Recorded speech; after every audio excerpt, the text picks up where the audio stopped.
Welcome to Learn to Live Stress-Free. This is Christine Wright with Dr. Robert Wright Jr., your go-to wellness coaches of www.stressfreenow.info. Our featured guest today is Reggie Marra, speaking on grief and healing.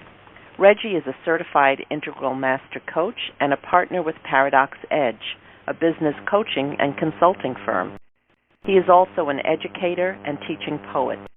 Reggie is a former teacher, basketball coach, and administrator in secondary and higher education who engages his clients with integral applications and writing as tools for alleviating unnecessary suffering throughout an exploration of identity, perspective, and purpose. Reggie has presented his poetry in workshop for the National Association for Poetry Therapy, the Transformative Language Arts Network, the National Speakers Association, the Iona Spiritual Institute, Tech Canada, and Vistage USA, among others. In 2013, Reggie released the revised edition of The Quality of Effort, which delivered a powerful message of hope filled with humanity and honest answers to questions we sometimes think about but may not want to ask ourselves. Reggie is also a certified Leadership Agility 360 coach and holds an A.C.C. credential with the International Coach Federation. Reggie, we're honored to have you again as our guest today. Welcome. Thanks very much, Christine and Bob. It's great to be here. I appreciate the invitation to come back.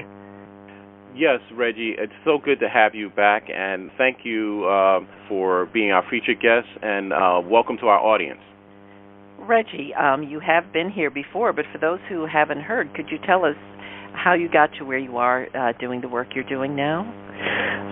Sure. In 25 words or less, I began as a high school teacher and basketball coach back in the 70s, and enjoyed that, but found that I was drawn to a bigger curriculum, a wider curriculum.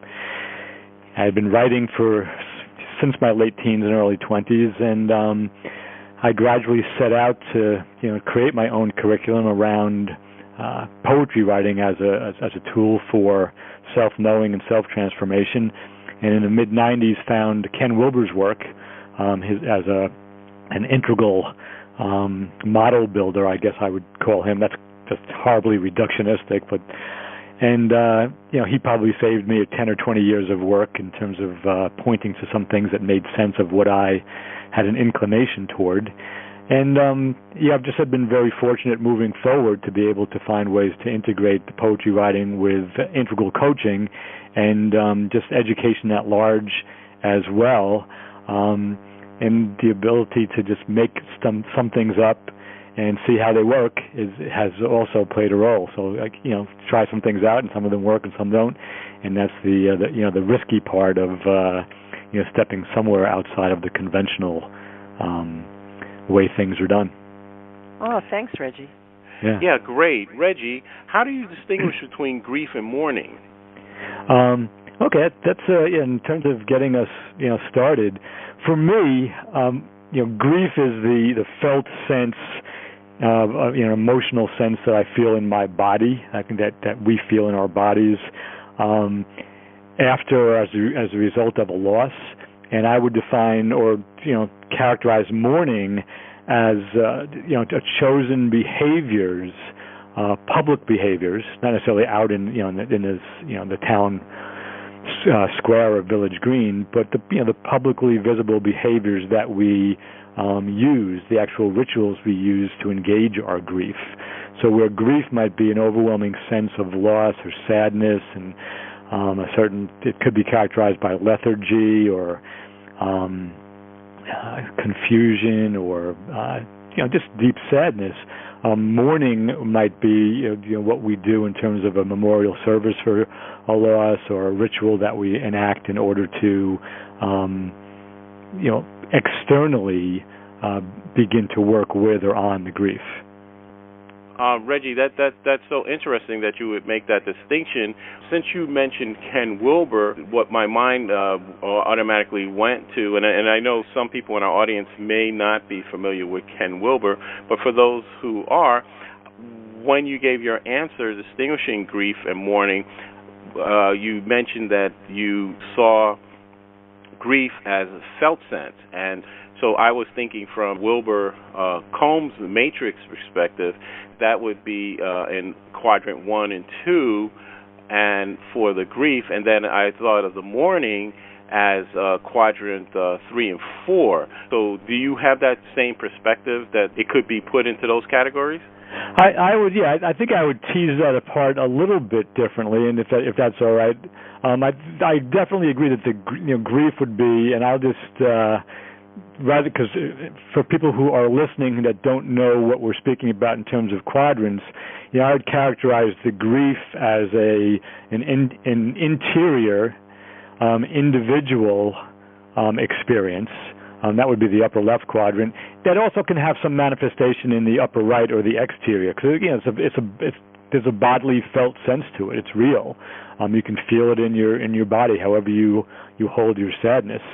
And then the mourning itself, depending on how it's manifested, because all these things really have aspects in all 4 quadrants. We like to say things tetra arise. And the mourning, would definitely be on the right side of the quadrant, so an exterior individual and or collective event. So if an individual decided to wear black for a year to mourn the loss of a loved one, that would be an exterior individual choice. But if an individual chose to go to a place of worship or some other location with other people to mourn, that would be more of an exterior collective or lower right quadrant event. So I try to be careful not to locate things and say this is in this quadrant only, and just really recognize that most things actually have components in all 4 quadrants. Okay, that's great. The reason I asked you that question is that I have my own views on what bodily felt sense is what it means. We're talking about it here from the standpoint of grief. So let me ask you this question, Reggie. Do you have specific practices or approaches to healing that have served you well? Yeah, so from a very personal perspective, and this wasn't something that, this is a description of what I can look back on as opposed to a prescription that I came up with. But in my own life, I can identify 5 approaches or practices to healing that serve me well, and I'll keep that in the present tense. So it's not, I have done them in the past, but they continue to be present. And I'll just name them, and then we can go in whatever direction, serves our conversation. But basically the 5 components or activities that I have found helpful are writing, physical exercise, meditation, experiencing nature, going out into the natural world, and then the last one, is really conversation / relationship. So, write, move my body, get my body still and meditate, go out into the natural world, and then engage in, intimate, and by intimate I mean, emotionally and intellectually intimate conversation and relationship with good people. Those are 5 things that are immensely healing in my own life. Thank you, Reggie. I'm curious, in your practice or just in your interactions, what have you found in others in terms of mourning behaviors for healing grief, as you just mentioned with your practices? Do people, when they're in grief, because sometimes, they'll be sleeping longer periods of times, they'll just be lethargic, as you said, they don't want to work, they don't want to think, they don't want to engage. So what's the movement to get you into mourning behaviors that may be healing and are mourning behaviors healing? Yeah, that's actually a very, in my hearing that question, Christine, that's just very, very rich, and I think it's kind of multi-textured, and I think it really depends on the nature of the loss, on the personality and belief system of the survivor of the loss, of the person who is grieving and perhaps moving into mourning, if he or she comes from a specific religious tradition or not, if he or she has a support system of friends and or family or not. and how healthy, and that's kind of a really ambiguous word, what that really means, but how, say, emotionally, physically, spiritually healthy the individual is, at the time of the loss and moving forward. So I would be really hesitant to try to name, what it takes outside of the context of a specific individual and his or her life. So I'm not trying to be evasive there, but that's really my best answer to that. That's a wonderful answer, and I thank you. And, that is complete because loss of any kind is so personal and individualistic, and there are many unique variables to each survivor on how they respond to it. So actually that was an excellent answer. Thank you. Oh, you're very welcome. Yeah, Reggie, since grief and grieving stir up such powerful emotions, and it has the capacity to change whatever it is that you were doing, and it gets your full attention.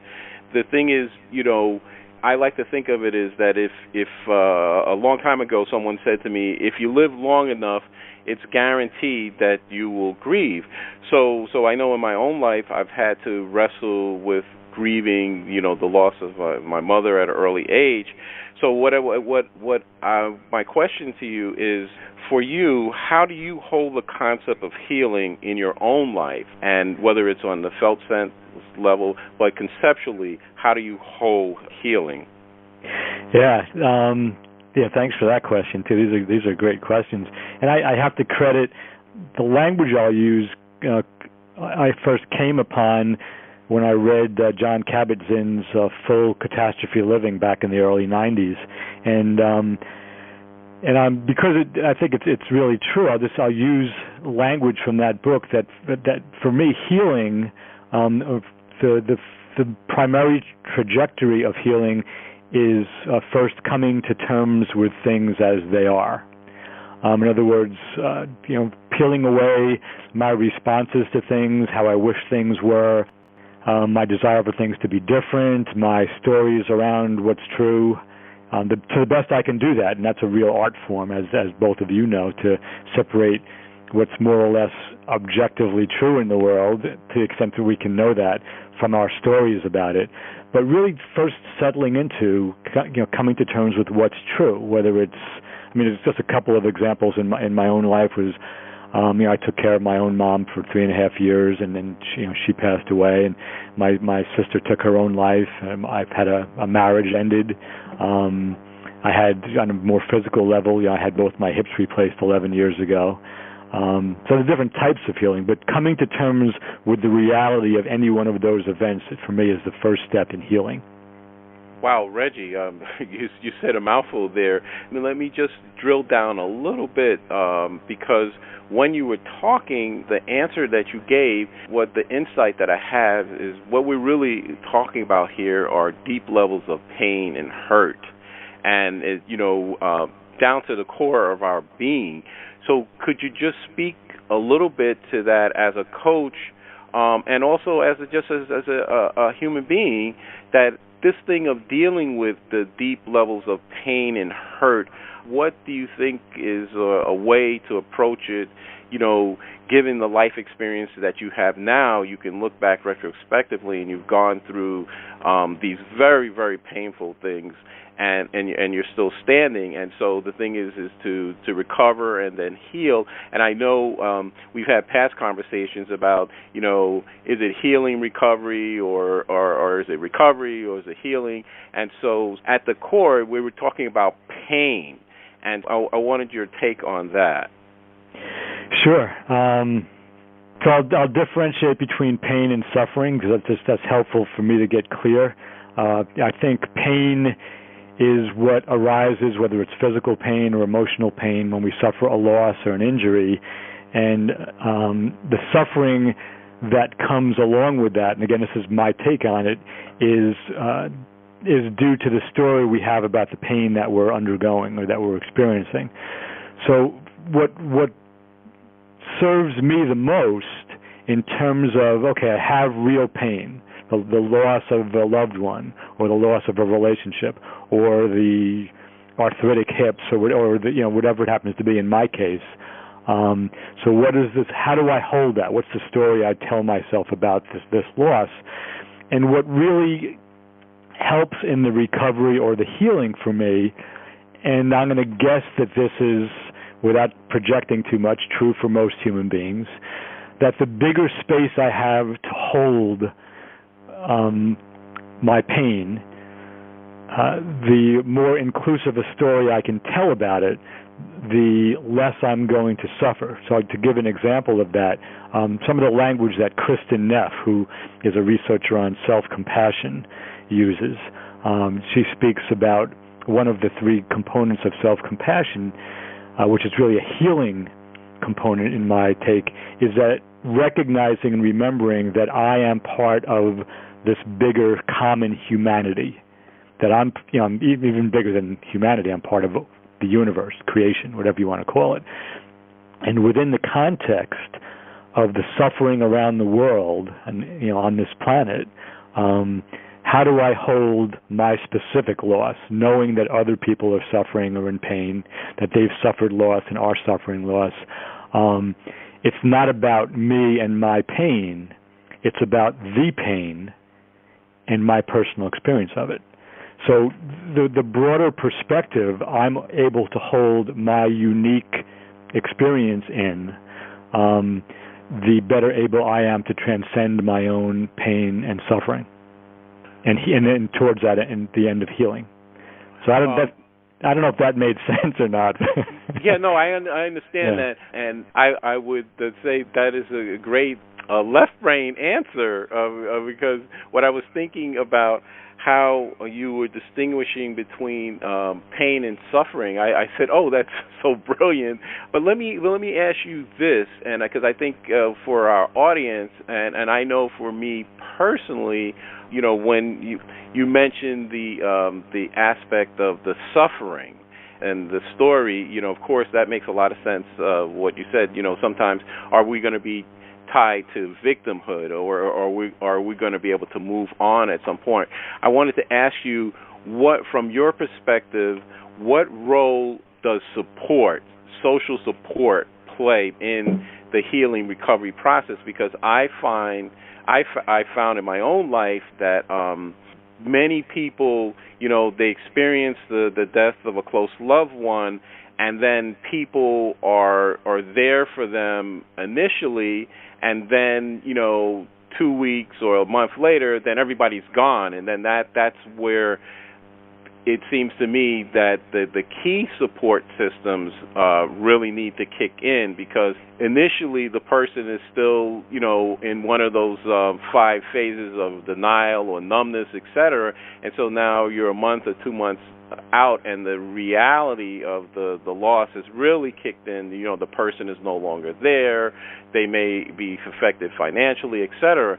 So could you just speak briefly, Reggie, to the role that social support, or just support in general, whether or not it's, there was a life insurance policy in place or no life insurance policy in place, the role that social supports play in this whole grieving process and then moving towards healing recovery?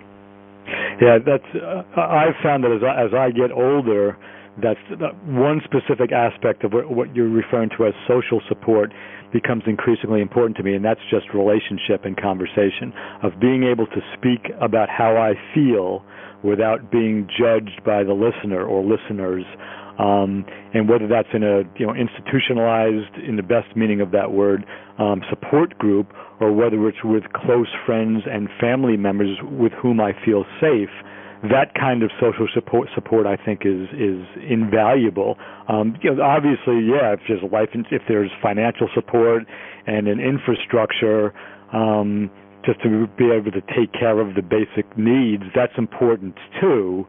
But in my personal experience, the writing still serves, working in nature still serves, but the most valuable support that I have in my life now, and it's primarily friends and colleagues as opposed to blood family members, of people who accept me as I am, and I can go back to their wells as often as I need to, and then they know it's reciprocated.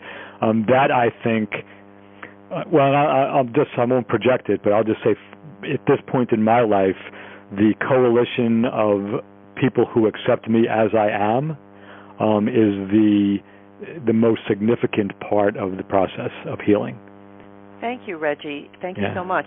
As I was listening to you, I had a light bulb moment in terms of your 5 healing practices, that to have those practices in play and up and running throughout your life, so that when these moments come, when you need that extra reserve, that extra, safe port in the storms of our lives, that you have, whether it's connecting to nature, the exercise, the meditating, the relationship. If it's not writing, then maybe it's music for some of our listeners. For that to be there really is a saving grace. And healing really is an ongoing process living in this world, because we are, subject to pain. It's part of our condition as things stand now. Reggie, the additional question that I want to ask you, when there's a loss, specifically a death, but, it can be a loss, as you said, of a marriage, of a job, of anything else. But when there's a loss of a loved one, what role does commemorating the anniversary or a birthday or holidays? This year I had 2 friends who lost close family members, and it was the first year, so there was a marking of that, of the deceased, of the lost one's birthday. How do these practices play out in healing? Yeah, I think they're really important, and again, I'll speak personally to that. With the 3, my 3 family of origin members, my parents and my sister, I mark both their birthdays and the days of their deaths, as anniversaries. And I'm almost embarrassed to say this, but not really. But I actually use Facebook towards that with my friends on social media, but not only Facebook, to put up a photograph and say something about it. And I would also add that, and this is my experience of marking the anniversaries, be it the birth and or the death of a loved one, that it's not done with a sense of morbidity and self-flagellation and repeating a story of sadness and chagrin, but it's done in a sense of honoring the life of the person and acknowledging the sadness of the loss. But the word progressive comes to mind, and not like progressive politics, but it's a progressive healing process as I get further and further away from the actual loss, to recognize the value of the relationship and honor it, once or twice a year. And I think that's extraordinarily important.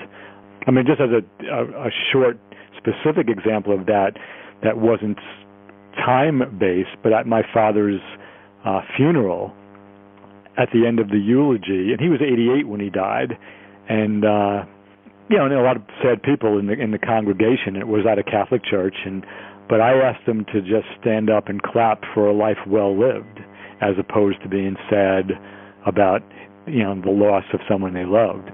And people jumped at that opportunity. So it's a perspective taking thing as well. Are we sad? Yes, but would he want us to sit around crying, or would he rather have a standing ovation? So that's just one specific example of how I tried to hold that loss. Yes, I think that's very true. I know certainly my mother passed away 16 years ago, and I think about her every day of my life still, because she's still a part of my life, as she always will be. So to celebrate the life shared and to still remember the person, it really is a wonderful gift. And I know when I think of your sister Anne-Marie, there is sometimes some sadness, but I look at how beautiful she was, how talented she was, and the body of work that she's done that we're still able to look at. And it is a wonderful thing to celebrate the life of a person and their accomplishment. And I think we do, when we focus on that, when we keep them alive in their talent and in our love, I personally, too, have found that helpful. So, Reggie, I really want to thank you for being our guest. As always, we are honored by your presence. Reggie, would you tell our listeners how they can contact you and what you may have going on that they would be interested in? Sure. Yeah. Thank you for just mentioning Anne-Marie and for making that final comment, Christine. I appreciate that. And the easiest way is, rather than trying to remember email addresses and things, is just my name, Reggie, Reggie Marra, MARRA.com, and all of my contact information, phone and email, is available on that site. So that's the easiest way. In terms of things coming up, two things I'm really looking forward to are it's actually a local poetry reading, but it's in New Milford, Connecticut, and I'll be one of probably 10 poets and several musicians who will be reading at a charitable event for Loaves and Fishes, which is the soup kitchen in New Milford, and it's the third annual fundraiser for them, using poetry and music to raise some funds. And well, there's one other one I'm waiting on. I won't announce that one yet because I don't know if my poetry has been accepted, but it's I'll say it's the Poets and Writers on War and Peace at the Hudson Valley Writers Center in New York, and that's their 9th annual. I've read 7 of the first 8, and that's another event that I look forward to as a poet. So those are just 2 things in the hopper right now, and just keep on trying to do good work. Okay, wonderful. Thank you, Reggie. So our audience, if you want to keep up with Reggie, and if you're in the area, please check his events, and you can check his website, reggiemarra.com, ReggieMarra, reggiemarra.com, and maybe you'll be able to listen to Reggie in person and meet him. Great.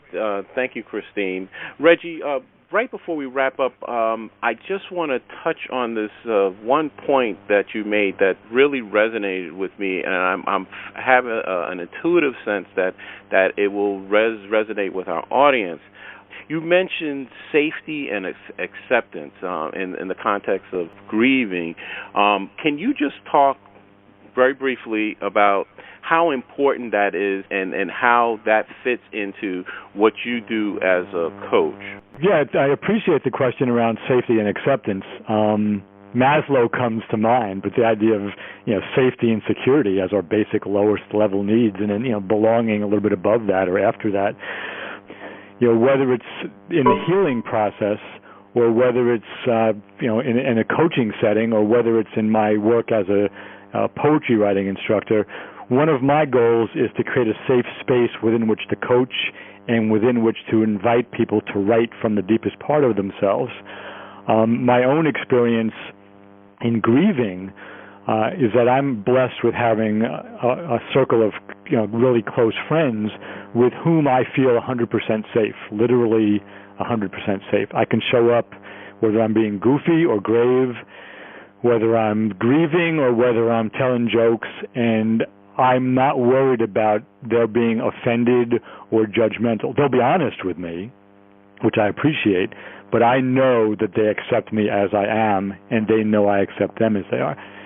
That's a great gift, and I think back that imagine if each of us had that sense of belonging and safety and acceptance throughout our childhoods.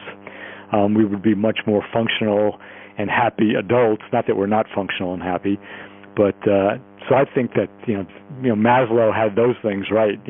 Our need for safety and security, and then belonging early on in our lives is huge.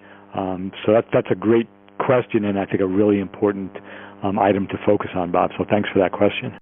Yeah, Reggie, I want to thank you. And to our audience, I just want to mention that we had an event that expresses Mercury retrograde at a high level, that the phone went out and we were disconnected. But, Reggie, I just want to thank you so much for mentioning your sister Anne-Marie. As you know, she was very dear to us.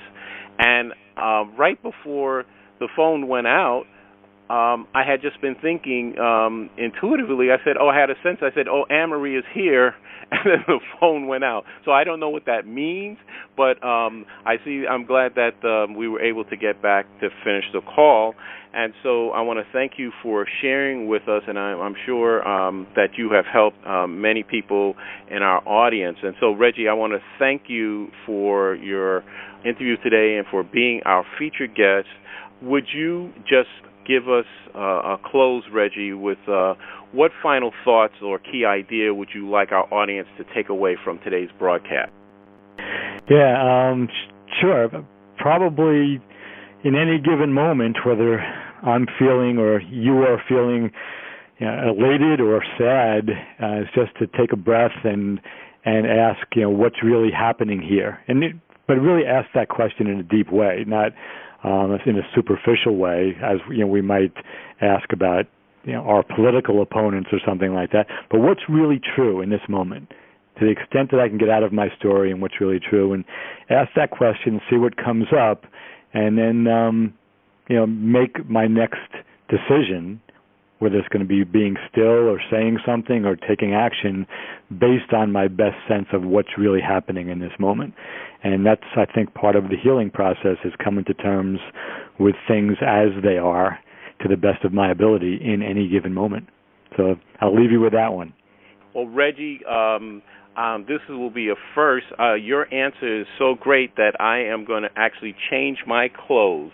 That I believe it's so beautiful what you said, that the idea of being part of a group of people where you could either be goofy or grave and feel safe, accepted, and a sense of belonging. I think that, to use an old phrase, that's where it is at. And so I'll close for our audience and thank Reggie Marra for giving us safety, acceptance, and a sense of belonging. And I want to thank our audience for listening, wherever you are, in whatever time zone you are in. We welcome and look forward to your comments about our show. Please contact us through our website with your feedback and suggestions. Remember, listeners, if you'd like to experience the same benefits our coaching clients get with us and learn how to get control of your schedule or easy ways to dissolve your chronic pain, stress, or anxiety, feel free to call us at 954-900-2179. Mention that you heard our Stress Free Now podcast show, and your first session is absolutely free. Call today to schedule your appointment. For Christine Wright, this is Dr. Robert Wright, Jr. of www.stressfreenow.info. Until next time, be safe and be well.